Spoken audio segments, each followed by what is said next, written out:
Only if your domain is associated with our namespace, you can create users for your FTP account. You need to do it, you need to go to FTP accounts, then you need choice.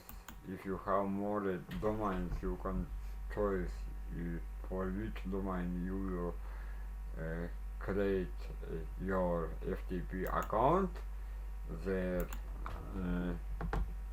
right name of the account, for example admin, and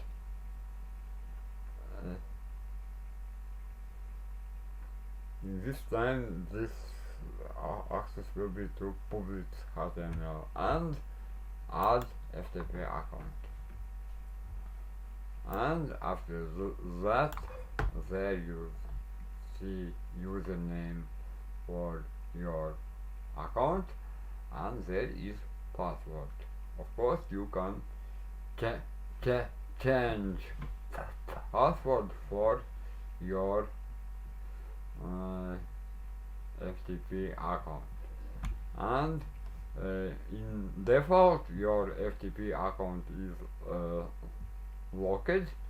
If you need to use, you need click to FTP locked, and for example you can unlock it for 1 hour, 4 hours, 1 day, 7 days, or 1 month, or you can unlock it for your FTP and click unlock, and after that these parameters you can use for your FTP file manager, for example FileZilla.